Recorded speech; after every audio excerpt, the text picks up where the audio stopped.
안녕하세요. 금융정보 알아보는 시간입니다. 최근 제2금융권의 금리 인하 요구권이라는 것이 도입됐습니다.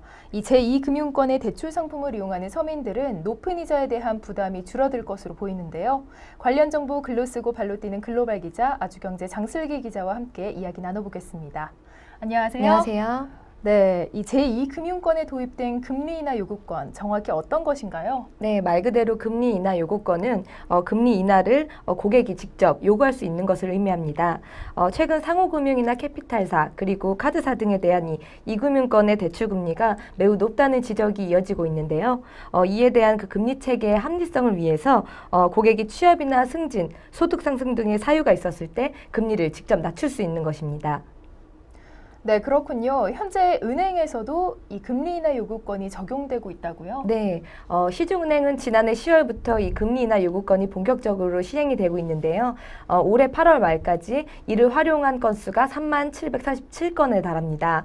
아무래도 은행보다는 이금융권의 고금리 대출 비중이 높아서 금융당국이 올해 11월에는 상호금융, 그리고 12월에는 캐피탈사와 카드업에도 적용하기로 했습니다. 네, 모든 이들이 금리 인하를 요구할 수는 없을 텐데요. 이 금리를 낮출 수 있는 요건에는 어떤 것들이 있을까요? 좀 더 꼼꼼히 알아보죠. 네, 예를 들어서 무직이었다가 취업을 한 경우, 그리고 또 승진이나 소득 상승, 그리고 전문 자격증을 취득한다거나 우수 고객으로 선정됐을 때 이런 것들이 모두 해당이 됩니다. 신용등급이 오르거나 회사채의 신용등급이 상승하는 경우에도 금리 인하를 요구할 수가 있고요. 특허 취득도 이 해당 사유에 해당이 됩니다. 네, 자신의 소득 상태에 변화가 생겼다고 판단이 될 때에는 꼭 이를 신청해서 금리를 낮추는 것이 좋겠습니다. 사실 카드 현금 서비스나 카드론 이자가 굉장히 비싸다고 느껴질 때가 있었는데요. 이 제2금융권은 대체적으로 고금리였죠. 네, 그렇죠. 게다가 그 소비자들은 금리의 변동이 있어도 사실 잘 알지 못했거든요. 대출 금리가 사실은 아무도 어떻게 산정되는지 모르고 있잖아요. 예, 그래서 이에 따라서 금융당국은 이금융권이 고객을 대상으로 이 마음대로 금리를 바꾸거나 또 대출을 연장하는 행위도 제한을 했습니다. 금리의 변동이 있는 경우에는 고객의 그 전화나 이메일, 우편 등을 통해서 좀 알려야 하고요.